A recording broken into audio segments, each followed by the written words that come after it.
everyone. Welcome to the Sunday weekly warm-up. We are so appreciative that you are here joining us live in our private Facebook group. You can head over to that group over at teachbettergroup.com, especially if you're catching this video after the fact. We record this video live as a group, chat with our comments, do all the things with our community over in that private group on Sunday nights at 8 p.m.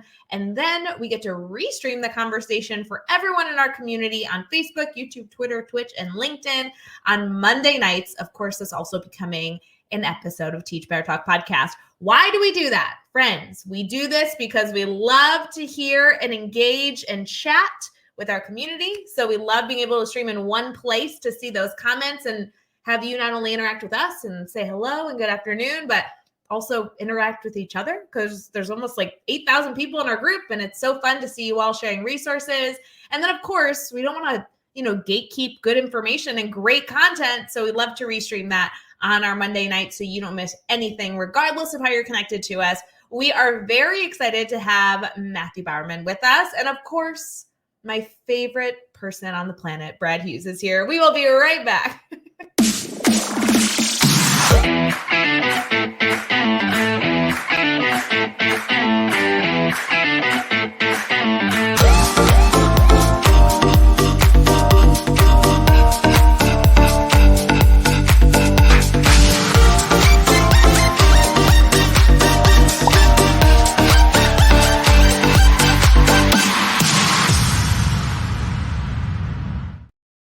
Hey everyone, we are live here in our Sunday weekly warm-up. We are so excited to be here in our private group. Brad Hughes is in the house here with Matthew Bowerman, which we're very excited to interview him, especially talk about his new book. And special shout out to Brian in the comments. I don't know if you saw today, but Tottenham tied against Man U. I don't know if you saw, Manchester United was winning at the half. And then just in case anyone needs a spoiler, we tied. Tottenham came back and it landed 2-2. So I just want everyone to be updated on their English Premier League. Brad, what do you think?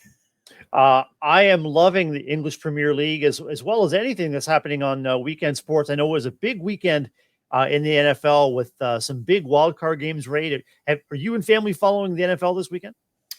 That's what with the football, right? It's brown, kind of triangle-ish. Yeah, it's kind of like a pointy basketball. It's kind of round in the middle and kind of pointed at both ends. They throw them in the air. It's like a touchdown, reception, field goal, that kind of thing. Yeah, I'm scheduled to care about that in a few weeks. There's something called the Super Bowl that's coming up. I'm going to be a maddening fan here in just a bit.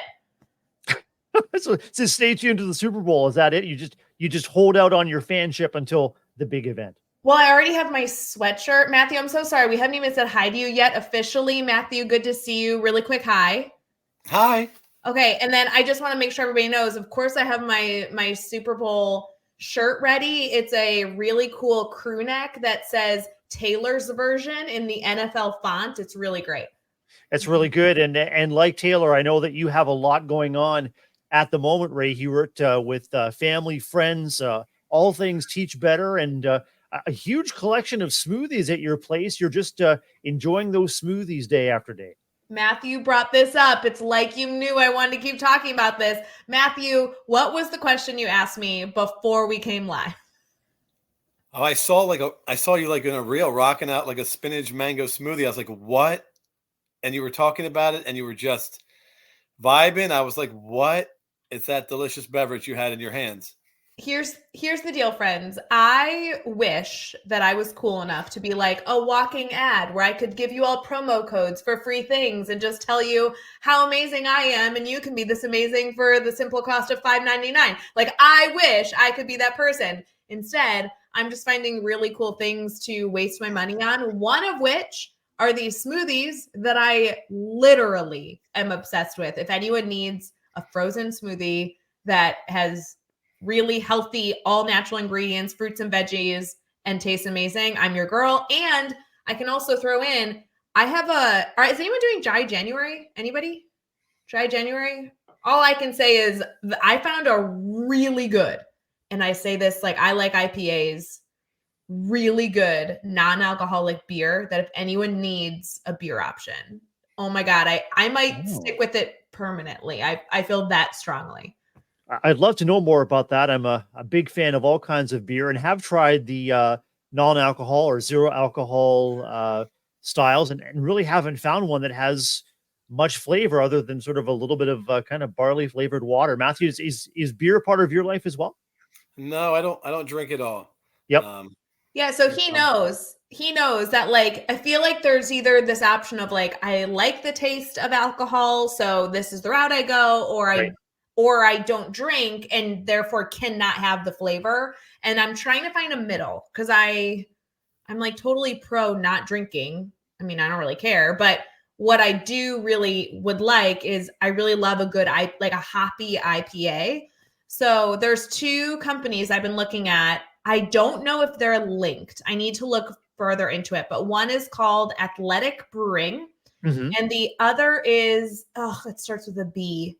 I could text it to you. I'll send it to you, Brad. So good. Hazy IPAs, double IPAs, really good. The one that I have right now is the Golden, which is more like a pale ale.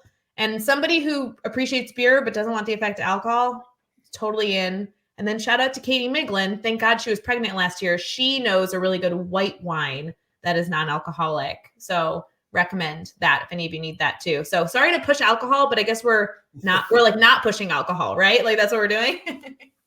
I think I can get the Athletic here in Canada, Ray, north of the border. I'd love to know about how people here in the comments are celebrating the weekend, whether it's with a toast or whether it's a cup of hot cocoa. Very, very cold, bitterly cold. Lots of snow here in the Northeast. And I'm wondering, Matthew, in what part of the world you're joining us from, and if you, like me, spent most of the weekend shoveling and then reshoveling and then shoveling again. Now I'm coming at you from the United States here in Maryland, about an hour outside of Baltimore in a little mountain lake town called Newmarket, and we have spent the weekend, as we always do, buried in the mountains of laundry and cooking and spending lots of time with the kids. All but one of my kids were home in our home, and one's about ready to go back to school for his second semester of his sophomore year. So we were out in the woods hiking and playing and just, being crazy and being a family together. So. Yeah, Matthew, are you having good weather then? Because I know Brad and I are like, Brad's just obviously very north of me, but we get similar weather. And Okay. Brad, similar to you, we just had constant snow. We were shoveling, reshoveling, shoveling Wow. again. Today's temp was -32. Oof. So shout out to those Chicagoans that Yeah. stayed home today. Yeah, and those low temperatures are on their way east to us in Ontario, Ray. And you and I are both impacted by weather along the Great Lakes, Lake Michigan for you, and Lake Huron and Lake Ontario and Erie for me. So you just never know what the day is going to bring. A shift in the wind can bring a shift in the weather, and you can be sunny and crisp and clear one moment, and you can be in the middle of a blizzard and a whiteout in the next. Wow. Yeah, we had like a kind of like a whimsical dusting that fell for about half an hour today.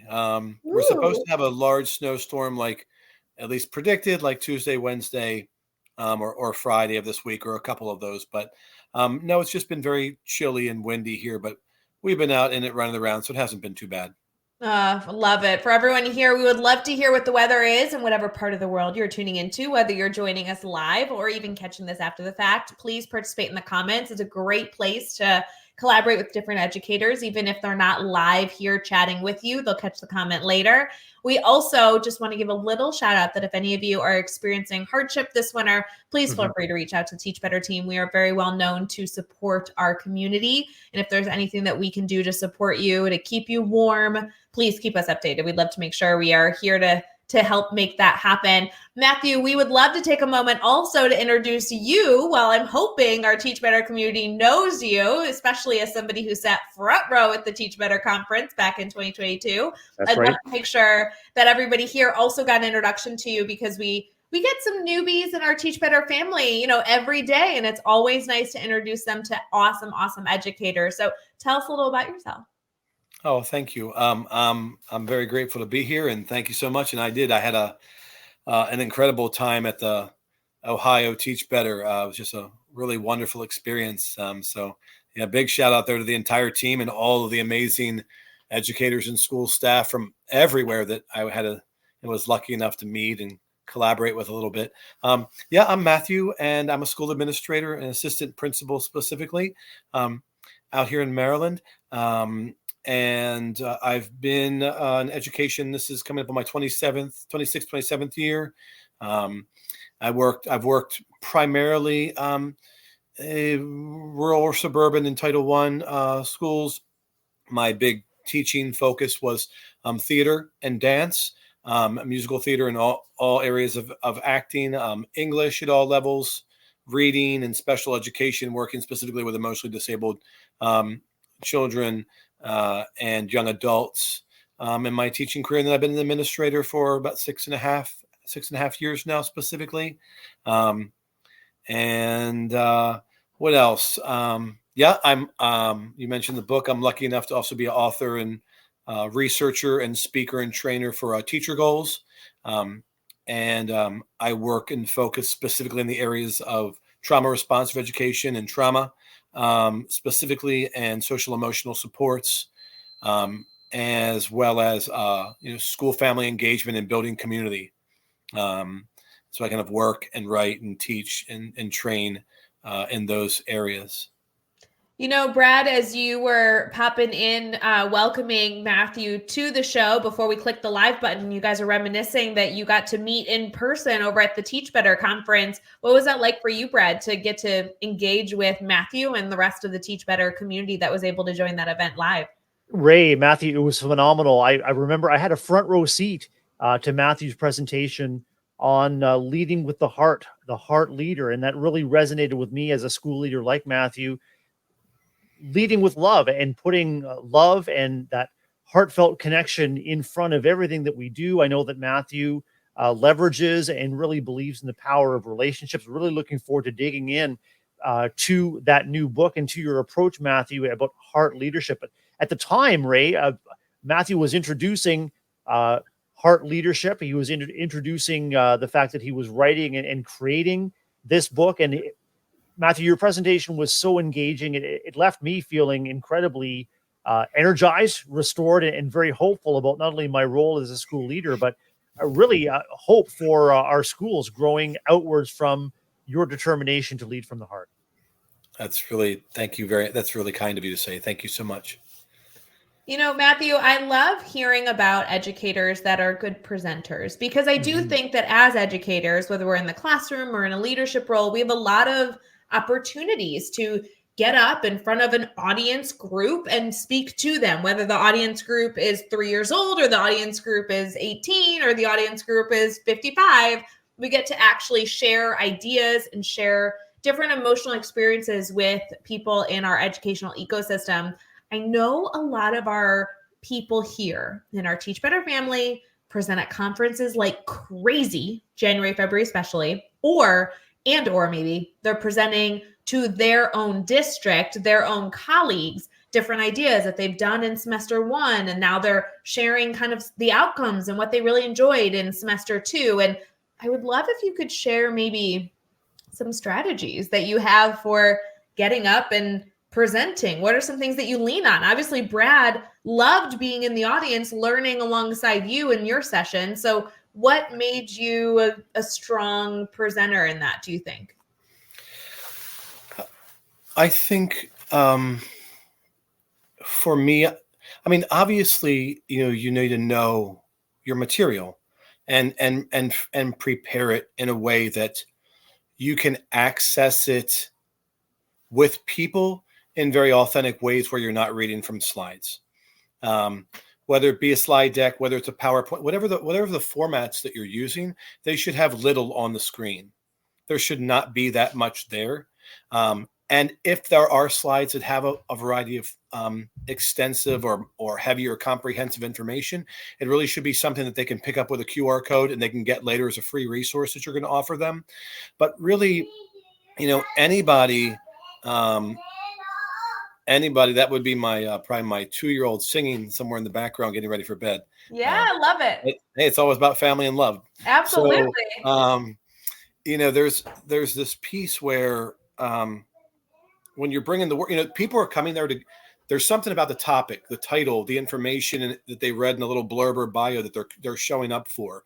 And so you're really engaging in an act of humanity with them. Like they're coming to be a part of something with you. And so you really need to engage them on the human level of like, I'm so grateful you're here. And the difference in this opportunity that you've shown up for today is you and I together in this space, sharing in something. I'm trying to create conditions and opportunity for us to engage in a dialogue and in a, a collaborative learning session about something that I, as a speaker, I love you, very powerful and positive, and important, and that I'm passionate about. And I want to share that in a way that I'm not going to try to necessarily change your mind or change your opinion about something, but give you something that's a gift that we can kind of, reciprocally kind of interact around. For me, a big piece of, I feel like what makes me or brings a uniqueness about what I do, how I do it. And it's evolved too, as I've gotten better and better at it over time, is that I tend to, a lot of my stuff's visual in my presentations, but is very vulnerable, is very personal. And I tend to really try to help people understand that any space that they have probably occupied, I've stood in the same place. Any battle that they've fought, I've probably been by their side in one form or another. Any weariness, exhaustion, pain, or loss, any miracles and wonderful things that they've experienced, I've probably been fortunate enough in my 26 years or so to live out in some way. And so we can create a connected piece of our story there. And then I can share out parts of my story. And depending on what I'm presenting on, I pull out different parts of that story to be very vulnerable and very, very open with people, to connect with them so that they may be able to, as we talk and interact and listen to me and I listen to them, find themselves in my story and I find myself in their story. And then from that place, the learning happens and the continuing conversation happens, and we're learning from each other and sharing tips or strategies. And I'm walking them through scenarios, or I'm challenging them as I have in presentations. Give me any scenario and I'll give you a responsive solution for it. And trying to challenge people to say there's always a way, either through prevention work or, responsive work, to create solutions, in the educational spaces we occupy. But always that thread of connectivity around the story, the origin, the vulnerability. And then I'm trying as much as possible to let people know, like, I am going to outpour my love for you, that you're here with me. And we're going to share a lot of love in this opportunity together. Lots of beautiful ideas here in just the first few minutes of our conversation. I'm working, Matthew, with a presentation coach right now. I love that he's able to, see different content pieces I've put out and they give me feedback. I love feedback, whether it be from someone that I'm, colleagues with or friends with, or somebody here in our Teach Better family. I think something that always has resonated with me is feedback on that vulnerability, the importance of us to realize that vulnerability is such an important component of building relationships with not only the audience, but fostering those relationships, whether you're in person or virtually. It's something I know our team works really, really hard at, and we're not perfect, but it's definitely at the forefront of our mind. Brad, I would love to invite you to be a part of this conversation, not only as somebody who's been in the audience of Matthew presenting, but also as a speaker yourself, as a trainer yourself. I'd love to hear your thoughts on things that you like to keep in mind when you're presenting, especially after some great comments that I see pouring in of many, many people planning different presentations coming up in the next few weeks or months. For me, Ray, it's about engagement. And I think about the role that each educator that may be watching and listening plays in his or her educational space as a presenter, not necessarily someone who's a sage on a stage or someone who is a presenter for a seminar or workshop, but in front of each of our own classes, or in front of a faculty meeting, or in front of a meeting with parents. We're always presenting. We're always on stage, and we always have opportunities not only to be heard, but to seek to understand and connect before we seek to be understood as well. And I think that's part of what makes Matthew tick. It's seeking to understand, empathize, and connect with those around you, Matthew, whether it's teachers, parents, caregivers, kids in your life, seeking to understand and connect first, before you recognize what kind of an impact that you might make with the words that you say and the actions that you engender. So interesting. Yeah, I think, Brad, we've seen that modeled a lot where sometimes it's very common for us to do a quick introduction slide and then dive right into content. We actually find, and we know this with our students, we actually find that if you have a 45-minute presentation, spending 20 to 30 minutes first building the atmosphere is going to allow your audience to truly consume the information that you need. And having those clear objectives really allow you to be able to measure if that, goal was met or not. We have so many more things to discuss here. Matthew is going to be featured very soon, in just a few weeks away on the Teach Better Today morning show. But we want to make sure we dive deeper into him, who he is, and his book here. So stick with us.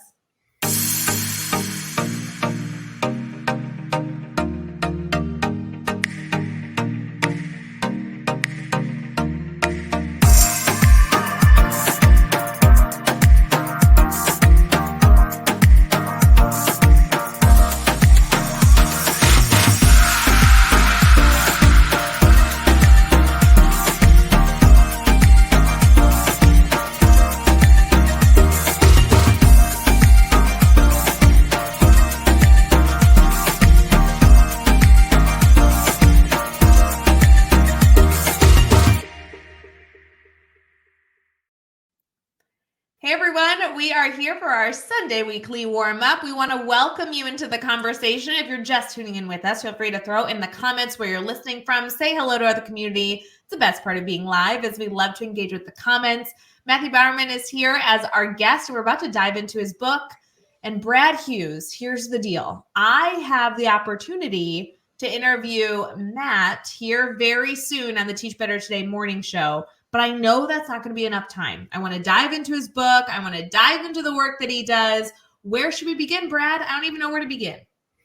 Ray, I think we should begin just by highlighting Matthew's new book called Heart Leader, a trauma-responsive approach to teaching. There's a quick picture of that cover with not only the heart, but what I noticed too, and maybe a great diving off point here, Matthew, is that there's a fingerprint on the heart. Like I'm curious, as an evolving heart leader, can you think of a time when there was an aha moment for you where you recognized that heart leadership was where you were at? Or did it evolve over time in your various roles, both in and out of the classroom, into becoming and championing what it means to be a heart leader?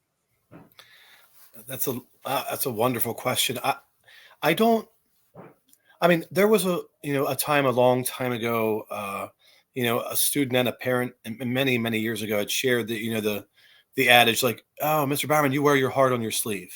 And there's a piece of that about me, that I'm extremely hyper emotional. I'm very, very hypersensitive, and pieces of that are born of my trauma origin, and very much aware of that. And I've refined it with my mental health work and my mental health journey over time, and my own self-care supports I received, to smooth the edges of that as I've grown up, but also recognizing that it was okay to be a very emotional boy, which many males, young and older, are taught to really box up and put away. But I have a very significant proclivity to being very sensitive and emotional. And I think I've always kind of lived in that space and been attuned in that kind of way. I think ultimately it became a strong sense of empathy and an authentic kind of vulnerability, just I guess maybe about me, but the work really, took shape. And what I mean by that is I really began the work of an educator as a way to give back, because there were a few people. I really loved learning as a kid. Used to devour books, love being in the library. It's probably one of the places, along with the stage, that saved my life. But school was a significant struggle for me, with a lot of diagnosed and undiagnosed issues, some significant trauma as early as 3, 4, and 5 years old that then continued to follow me. I really struggled. I just could not fit. I was that round peg in in a very triangular hole. I just couldn't get it right. And just kind of tumbled headlong from one kind of chaotic attempt to fit into another. And it wasn't until I found some mentors much later in my childhood and then life, who saw all of that, saw my worth, my value, and loved me into being, loved me into kind of helping to save me.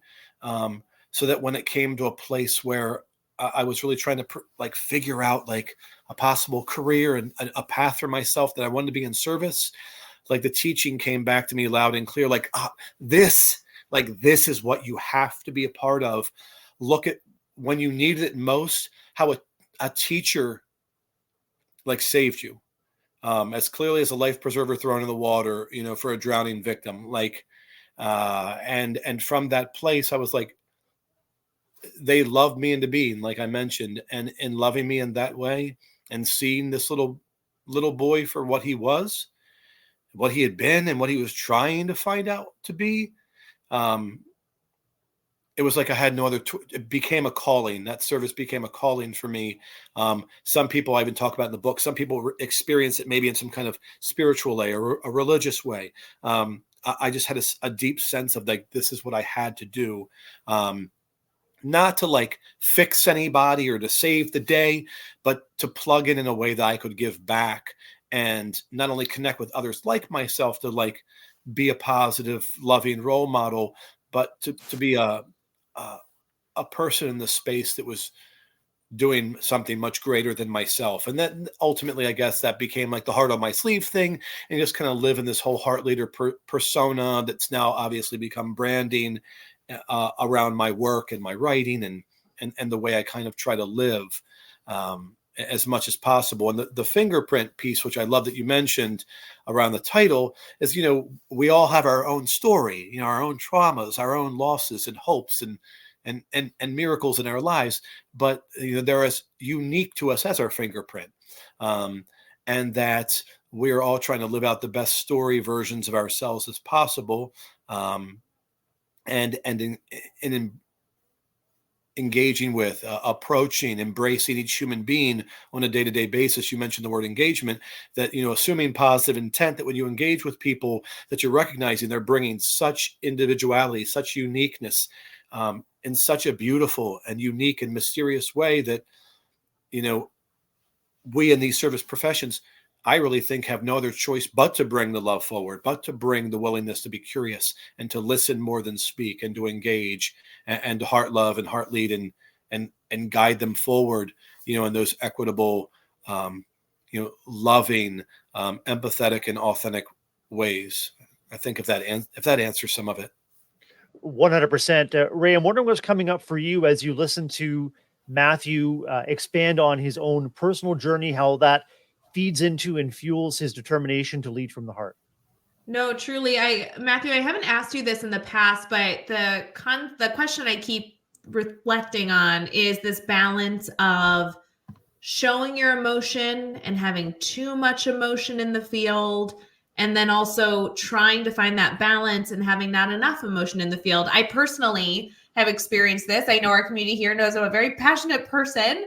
And, when I got into education, I was overly emotional. And I found myself many a times in front of a principal, like wanting to be professional and yet crying because I was upset about something. And right or wrong, I almost inappropriately built up a reputation with one of my leaders that I wasn't able to handle the hardship of education because I seemed to be too emotional. And it took me years and years and years to find a way to grow in this space. And I almost think that there was a period of time when I then overcompensated the other way, where I didn't have enough heart in the game.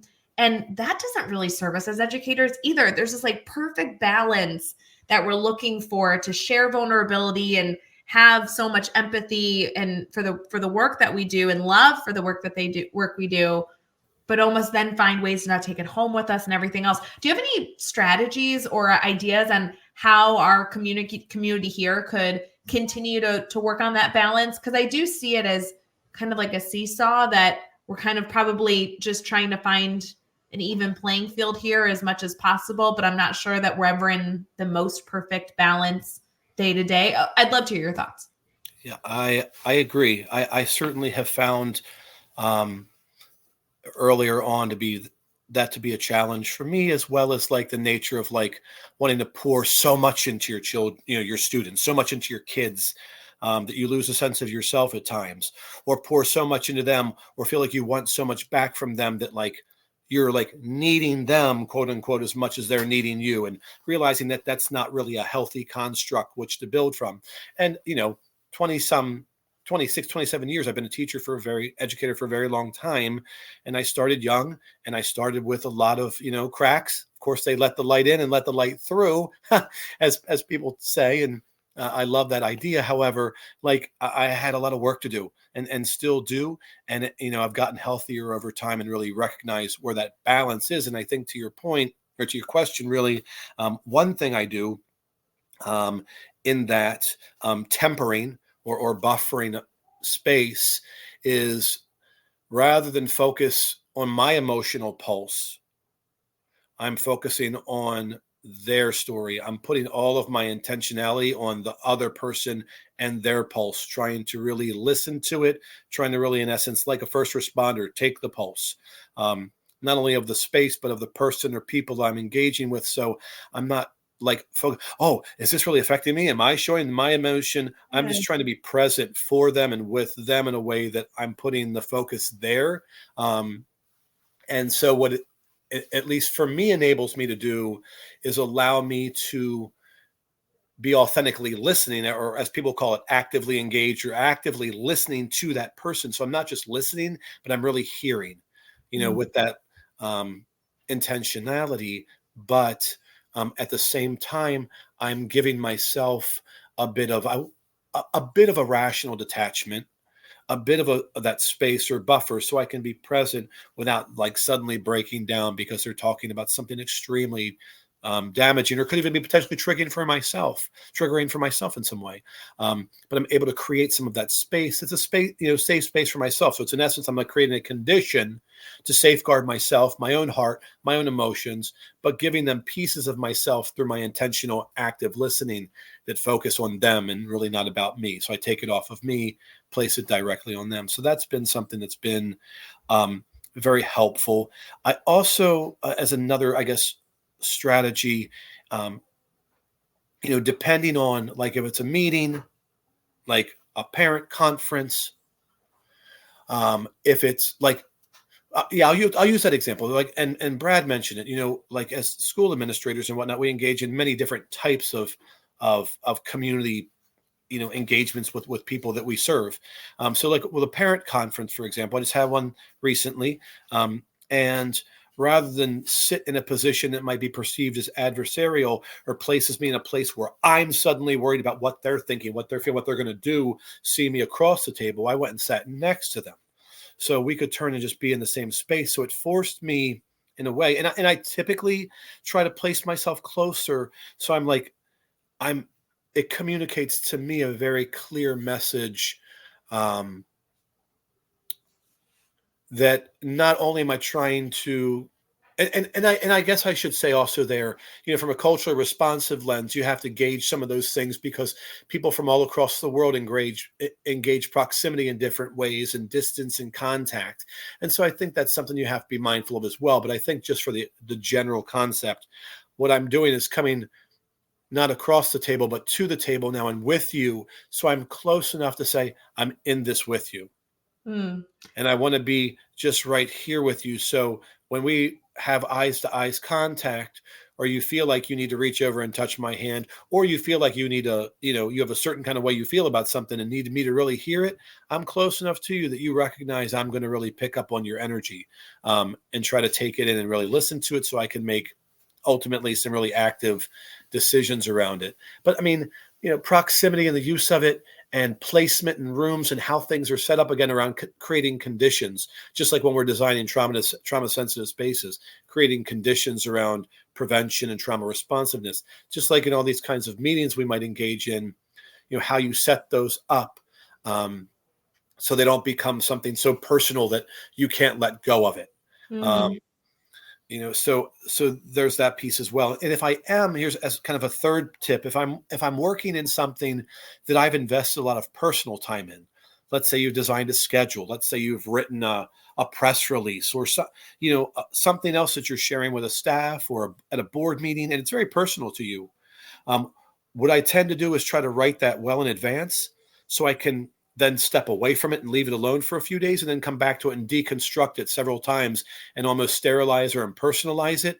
So it takes my heart's still there, right? It's in the language, but I can take myself directly out of it. So when people want to critique it, add feedback, ask questions about it, I'm not like, oh, no, I have to. It doesn't matter anymore. I'm not holding on to it like that anymore. I've let that go. And it doesn't hold any power over me, any emotional power over me. Those are just a couple things I work through. No, I love these strategies. For those of you that have been with us here on our Sunday weekly warm-up, I encourage you to re-listen and reflect on the strategies that Matthew had shared. The three that really are going to be things that I continue to reflect on, Matthew, are wonderful concepts. That initial concept of making sure that you are truly not just listening, but hearing, and you're focused less on how you're reacting and more of how the person that you are communicating with is feeling and what they need for you in that moment. The second idea being using, the last one you shared was writing in advance and being able to share your thoughts, but then step away from it, kind of get a little disconnected and then edit as you go. And then obviously, the middle one, just looking at how we can really ensure that we are supporting the people around us. So I also just want to echo, Matthew, that you are always somebody that people can reach out to and create these conversations with outside of this live stream. So here in just a bit, we definitely will be sharing your contact information, your book resources, and everything in between, so people can continue to get these strategies and conversations out in their professional learning network. But right now, we are going to transition into our weekly spark. This is something that I love that we do every single show. It's something interesting, food for thought, add a little spark to our lives as we prepare for the week ahead. We will be right back.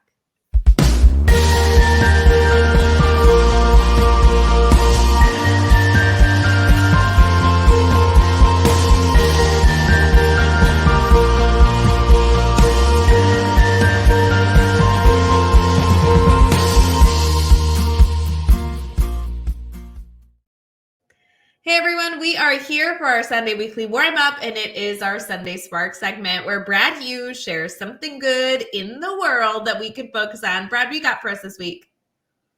Oh, Brad, you're muted, and we want to hear this good stuff. Come on, buddy.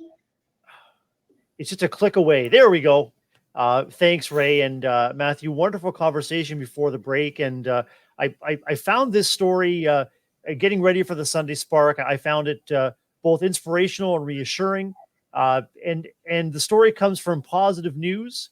And the headline is, "A Spanish politician broke down barriers." In a win for inclusivity, politician Mar Galceran has become Spain's first parliamentarian with Down syndrome. Society is starting to see that people with Down syndrome have a lot to contribute, she told the Spanish Guardian newspaper after she obtained a seat in the regional parliament. But it's a very long road. Other European nations already have politicians with Down syndrome in office, for example, in France and in Ireland. And when I saw this story, I was reminded of a couple of things, Ray and Matthew. One was the important role that we play as educators in creating communities where the foundation of something like that can begin to occur. Communities where everyone is a member, everyone with their strengths and limitations, everyone with their differences can be recognized, like a place for all. And the second is the tremendous responsibility that all of us as educators have to champion those with needs that differ from ours, or with needs that differ significantly from the majority of the people in the community. And I'm wondering if you guys, either of you, can think of ways that you would champion the kind of inclusivity that led to this parliamentarian with Down syndrome in Spain being recognized and celebrated. Matt, I'd love to throw it to you, but I'm just going to give a little shout out. I think this would be so fabulous to share with students this week. I would love to see this be a conversation happening in classrooms all across K-12. Matt, what are your thoughts on this article?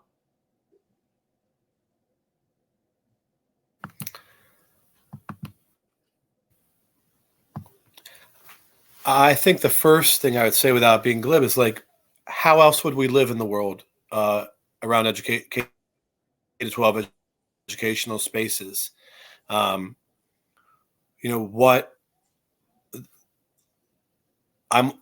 a beautiful thing. And how else would we do it? How else would we move? I think that's the responsibility of all of us, that I don't know, there's really no other option.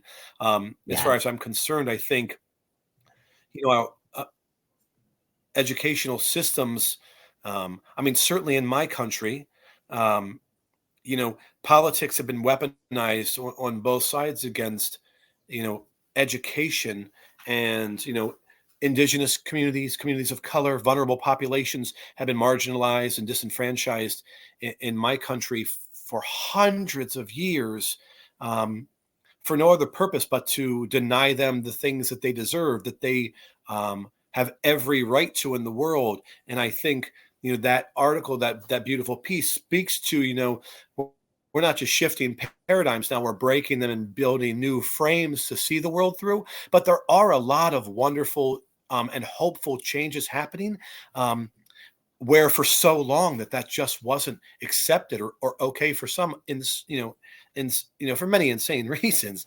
But in our positions, I think, it starts way before a school bell ever rings, in pre-services, and way before that, whenever a leadership team, whenever a school comes together, that's the messaging from day one, that all are welcomed, and we do the right thing because it's the right thing to do all the time. There are no other options around that. And that goes for school staff, that they understand that that's the business we're about the human condition, around humanity, around social justice, inclusivity, equity, anti-racism, all those critical pieces of the work. Without those, there's just, in my opinion, there's no such thing as school improvement. We deal with human beings. Our business are people, loving them, leading them, helping to empower and enrich their lives. Whether it be building capacities in our school staff, whether it be, continuing to develop our leadership structures around making sure we're creative, equitable conditions, whether you're calling the school and there are people there to answer in different languages, whether there's messaging on the boards outside that says, you belong here, you are welcome here. Every single person and family have a space in this school, in this place, and we will fight for you and safeguard you at all times, in all ways. There's no other option. I think those have to be the consistent messages of educators across the world, and certainly across the spaces that we occupy every day, because of what kids deserve. Time is short, they come first, and families and caregivers deserve that same love, that same respect and care. And, no one's story is any better. They're just different, like that fingerprint piece I was talking about. But from that piece, in these roles, we have an innate responsibility to promote, educational freedom for everyone, and to dismantle, educational abolition, and all the pieces that go with it, in order to safeguard our children and their families. And that's the real school improvement for me, because social emotional wellness, academic achievement are critical aspects of school, but simply cannot happen without those other pieces first. That messaging, then driving that messaging forward, because beliefs are lived through action, and setting up very strategic mission and vision, and equity teams, or operationalizing heart-leading teams in schools that reinforce that work in every single space every day, and that people know, and they show up at that, arrival, at that car rider line, at that front door, at that PTA event, that is what that school is committed to unequivocally. And that's what they will always stand for and safeguard in the work of school, whether it's in the curriculum embedded there, in a policy and a protocol, in the PTA events, and the words that people are using. That's it. Beautiful, beautiful. I want to encourage everyone here in our community to not only continue to echo the message that Matthew so beautifully shared with us here just a few minutes ago, of accepting and welcoming all people, but also choosing to build the right professional network around yourself as you walk into a wonderful year that is 2024. Matthew is definitely somebody that we encourage you to add to your PLN, whether you go grab the book, whether you connect with him, in his direct messages, choose to connect with him on social media, and choose to engage with the wonderful content he continues to share. Matt, do you mind sharing how our community can stay connected to you? Yeah, and Ray, if you don't mind me saying, I just want to share as well. I'm a romantic, and I carry a lot of idealism with me, and I'm aware of that. Heart leading is the way to go, but it's messy. It can be messy at times. Trauma. I mean, come on, right? It's terribly difficult, whether it be vicarious or direct trauma, and the intergenerational trauma that families have faced in educational systems across the world and their children by the product of that. Like, none of this work is easy and often can be messy, but the results live through love. The results live with intentional, sustainable communication with families, and again, more listening than talking, and really trying to engage them in ways that say they have value and belong wherever you are, especially if you look like me. Especially if you look like this, they need to know that when they show up to see this, that this is an ally and an advocate who's willing to do anything to support that student and family. But that is all difficult work still and challenging. I don't pretend to think it isn't at all. And so to your point, I'm happy to engage in any conversation with any of my colleagues out there in these spaces around specific examples. But the work will always be challenging, and that's why we show up to do it. Otherwise, everybody would be a teacher and everybody would be in education in some way. But yeah, I mean, you can reach me on Twitter, right, on X. It's at MJ Bowerman. Instagram is all lowercase, Mr. MJ Bowerman. My email, heartleaderlove, all lowercase, at gmail.com. Through the book as well. In the book, there are QR codes for a whole collection of free resources I provide for building community and engagement work with school-family relationships, with trauma, and with social emotional engagement and supports for prioritizing students and empowering families and supporting school staff. So there's a lot of ways to connect with me there as well. You can reach me through Ray and the team here. I'm happy at any point to have a conversation with anyone out there who needs to have somebody else out there, because I've been there with you, and you're definitely, wherever you are, whoever you are not alone in any of this. And I'd love to, bring our pulses together and connect in love. So, Matthew, we love having you a part of our Teach Better family, and very much appreciate you taking the time to be here live on the show for our Sunday Weekly Warm-Up. Brad Hughes, thank you so much, of course, again, for another week co-teaming our Sunday Weekly Warm-Up together in 2024. I love it. I love this time with you, and I'm so appreciative that you were also here to share in this wonderful conversation. I feel the same way. I just lit up inside when I saw that Matthew was our guest tonight. And Matthew's point is what our Teach Better community is all about. We are not in this difficult, a strange, sometimes frustrating, sometimes disheartening, but ultimately empowering and life-changing opportunity that it is to be in education. We are in this together, and Matthew, Ray, or I are just a message or a text away if we can support your work in any way. So wonderful. Friends, next week, Brad and I will be here, just the two of us, tag teaming some conversation, taking your hard-hitting questions. I know a lot of you have been looking for some support on formative assessments, standard-based grading support. We got a lot in store to be able to share with you. And if you have any other topics that you'd like us to consider discussing, please throw it our way. We would love to spend next week's time together, just supporting you through any sort of professional development that you need. The following week, we have the one and only Maurice Martin here with us. He is our part of our speakers network, one of the most requested speakers we have in our speakers network, and definitely somebody that will inspire you after just a few minutes with him. So one night will be plenty to get you started. And the week after that, we have Melissa Smith joining us, which will be a wonderful conversation. Matthew, thank you again so much for joining us. Brad, I hope you and everyone here has an amazing week, and we will see you very, very soon. Don't forget to tune in for our Teach Better Today morning show coming at you tomorrow morning. And hey, for those of you that are with us, if you see this live stream tomorrow, Monday night, on Facebook, YouTube, Twitter, Twitch, and LinkedIn, feel free to share it with your community. even more educators can connect with Matthew and the Teach Better community to get that support. Bye, guys.